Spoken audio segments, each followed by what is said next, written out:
मैं मुसलमान के घर में भी रोटी खाऊंगा, जाट हूँ, वाल्मीकि के घर में भी खाऊंगा, चमार के भी घर में जाकर रोटी खा, वो सब हमारे भाई है। जाट हैं आप, तो जाट तो हिंदू में आते ही हैं। नहीं, मना कर दिया था वो हमें बात में। मुसलमानों से हमारे कोई खतरा नहीं। अच्छा, तो लेकिन ये अभी मुसलमान हमारे भाई हैं, हमारी बिरादरी के मुसलमान बने हुए हैं। अच्छा, और इनको ये दोबारा ही बुद्ध बनेंगे और हम भी बुद्ध बनेंगे। मतलब आप यहाँ पर आकर जो अब देश का जो माहौल चल रहा है, सनातन धर्म के बारे में इतना लोग बोल रहे हैं, आप सीधा सीधा हरियाणा से आकर बोल रहे हैं कि बुद्ध बनेंगे सब। जी हाँ, बुद्ध बनेंगे। युद्ध नहीं चाहिए हमें, बुद्ध चाहिए। मुसलमानों से खतरा नहीं है हमने मंडी से और फंडी से खतरा है। कौन है फंडी, कौन है यहाँ? फंडी जो पाखंड करते हैं इधर उधर पाखंड करते ना, वो फंडी है। इधर मंदिर में भाई यहाँ आके चढ़ाओ, वहाँ चढ़ाओ, और हमारे को लूटते खाते। अभी बताइए ना सारी चीजें अभी। ऐसा नहीं, ना बताएंगे। लेकिन चुनाव निकल जाएगा जब बता के क्या फायदा होगा? अरे हमारा बेटा है जयंत चौधरी, ठीक है, और वाल्मीकि का घर शादी कर रहा है। किसी मीडिया वाले नहीं बताया आज तक जयंत का घर वाल्मीकि है। मीडिया वाले तो इजराइल के युद्ध दिखाने। नमस्कार, आप देख रहे थे जनता लाइव, मैं हूं आप साथ रवीना। आज जो रामलीला मैदान में संविधान बचाओ रैली है, वहां सिर्फ दिल्ली के लोग ही नहीं, शुरू से हम आपको बता रहे कि देश भर से लोग आए हैं। हमारे साथ जो भी मौजूद हैं, कुछ लोग कश्मीर से हैं तो कुछ लोग हरियाणा से आए हैं। इन लोगों से देश के, क्योंकि हर तरफ से हैं, हर दिशा से लोग आ गए हैं, देश का समीकरण समझने की कोशिश करते हुए जो आज रैली का आयोजन किया गया है, उससे किस तरीके से देख रहे हैं, क्या समझ रहे हैं, क्या समझ आ रहा है कि जो मुद्दे चल रहे हैं, जिस प्रकार के बयान आ रहे हैं, उनका भविष्य में क्या असर हो सकता है, देश की जनता इस वक्त किस तरफ देख रही है, कौन सी पार्टी की तरफ देख रही है, इन सारी चीजों पर चर्चा करते हैं। हरियाणा से सर है, इनसे शुरुआत करेंगे। क्या नाम है ताऊ आपका? मेरा नाम खजान सिंह है। कहाँ से आए हैं? मैं रोहतक से। रोहतक से आए हैं। आज यहाँ क्यों आए हैं, क्या देखकर लग रहा है, क्या रैली के बारे में समझ आया है? मैंने अभी पहले तो मैं बना रखा था हिंदू, मेरे समझ में आया, मैंने किताबें पढ़ी, ज्योतिबाई फुले पढ़ा और बाबा साहब पढ़ा, सर छोटू राम पढ़ा। वो पढ़ के मेरे समझ में आया कि भाई sir Chhotu Ram Simon commission आया जब बाबा साहब की सपोर्ट में गए थे, तो हमने इनकी संविधान उसके हिसाब से बनाया। उन्हें हमने बाबा साहब को सपोर्ट करनी चाहिए। और मेरा उसी दिन से मान लिया कि मेरा भाईचारा है तो SC/ST है और OBC है। हम 95% हैं और हमारे से जबरदस्ती ने 3% आदमियों ने राजकोष रखे। आपने बोला कि मेरे को बताया गया मैं हिंदू हूँ, तो हिंदू तो आप हैं ना? नहीं, हिंदू कहाँ है, अभी समझ में आया हमारी, तो हम हिंदू है नहीं। तो क्या है? तो किसी भी पुराण में, किसी भी वेद में हिंदू नहीं लिखा हुआ है।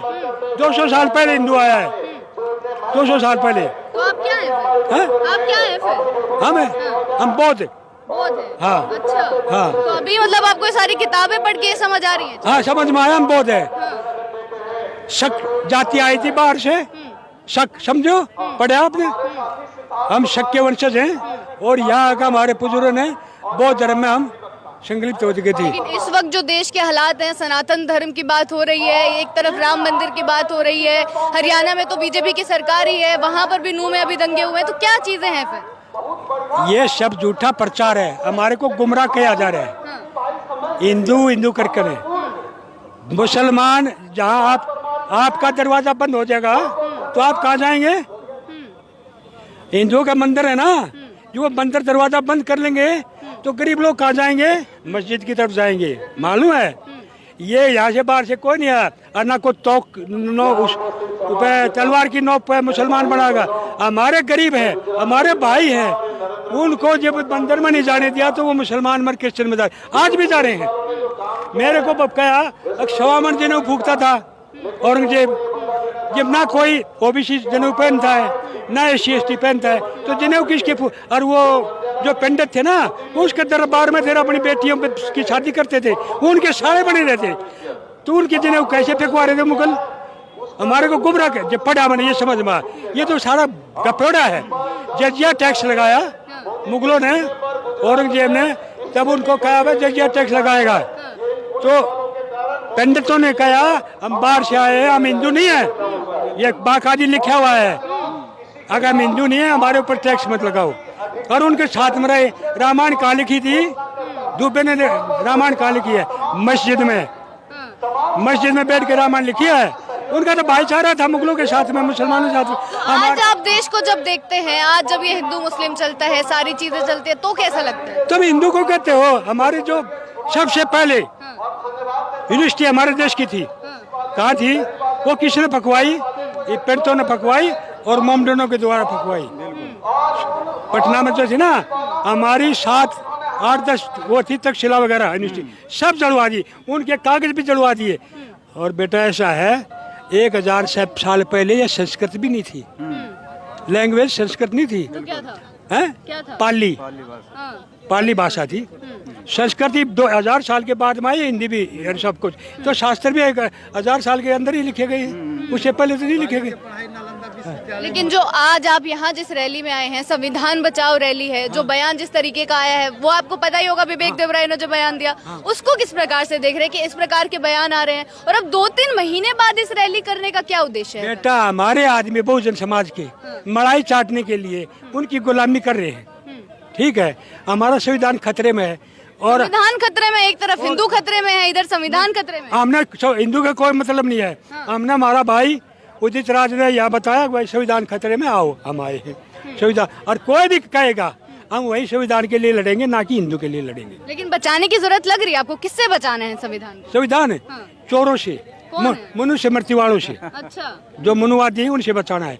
जो यहाँ देश में मनुवादी अपना प्रोग्राम फिट करना चाहते हैं, वो हमने उससे बचाना है। हम मनुवादियों के सपोर्ट में नहीं जाएंगे और हम अपने समाज को पूरे को जगाएंगे, ठीक है? मेरी समझ में आ गई।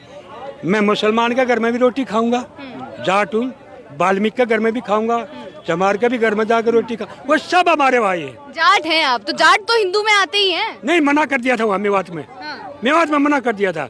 क्यों? जाटों के सपोर्ट में ना बजरंग दल आया, ना RSS आई, ना कोई मोदी आया। 13 महीने बैठे रहे हम रोड पे, नहीं आया। फिर यहाँ हमारी बेटियों को पीटा गया जिस दिन उद्घाटन था।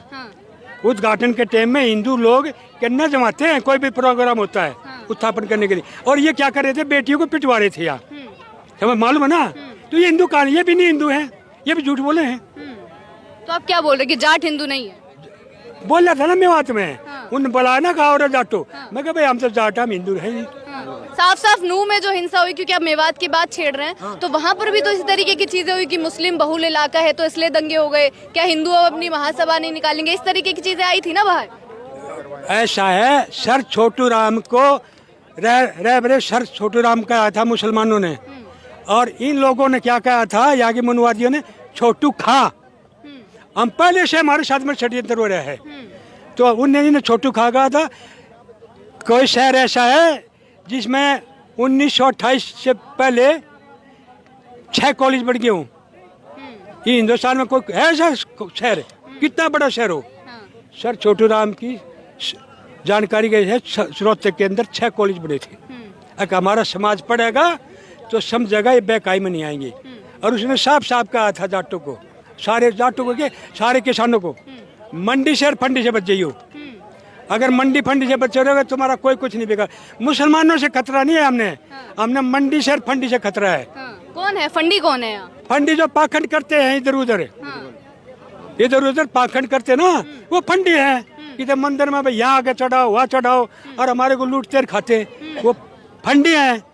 और जो व्यापारी हैं यहाँ आए थे हमारी जमीन खोसने के लिए, और जब हमने धरना दिया, वो मंडी है, उनसे मुसलमानों से हमारे कोई खतरा नहीं। अच्छा, तो लेकिन अभी मुसलमान हमारे भाई हैं, हमारी बिरादरी के मुसलमान बने हुए हैं। अच्छा, और इनको ये दोबारा ही बुद्ध बनेंगे और हम भी बुद्ध बनेंगे। मतलब आप यहाँ पर आकर जो अब देश का जो माहौल चल रहा है, सनातन धर्म के बारे में इतना लोग बोल रहे हैं, आप सीधा सीधा हरियाणा से आकर बोल रहे हैं कि बुद्ध बनेंगे सब? जी हाँ, बुद्ध बनेंगे। युद्ध नहीं चाहते, हम युद्ध नहीं चाहिए, हमें बुद्ध चाहिए। लेकिन आप हरियाणा से आ रहे हैं जहाँ पर 2 बार बीजेपी जीत चुकी है, सेंटर में भी 2 बार जीत चुकी है, 2024 थी। एक हमारा ही मलाई खानिया था ना, वो उधर चला गया, वो मलाई खाने वाला चला गया, हमने तो हरा दी थी। पर वो ये कह दिया कि भाई ये देवीलाल का रूप है, और मना करे मैंने सबको। मैं कहा ये देवीलाल भी हमारे लिए खतरा है, क्योंकि शरद यादव ने बोला था, बेचारा पलंग पे पड़ा था, और ललन सिंह, वो ललन टॉपर वाला ना इंटरव्यू ले रहा था, ने बोला मैंने बहुत रोया, मैं चौधरी साहब जाति जनगणना करवा दे, उसने जाति गणना नहीं करवाई। सबसे बड़ी गलती, अगर उसने जाति प्रधानमंत्री ना जाति गणना होती तो हमारा कुछ नहीं बिगड़ता था। देखिए आप जाति जनगणना की बात कर रहे हैं, फिर से जात पात पे आ रहे। पीएम मोदी ने बोल दिया ना कि जातियों में क्यों बट रहे हैं। जात खत्म तभी होगी जाति जनगणना होगी। हमारे को मालूम है 4 ही जाति बना रखी हमने, इन्हें कितनी बना रखी 6000, और जाति जनगणना में कितनी जाति आएंगी 4 बस। तो मतलब क्या देख रहे हैं अभी कि आप लोगों ने जो हुआ हरियाणा में दोबारा ऐसे ही हो जाएगा तो फिर जाति जनगणना में बताओ क्या होगा।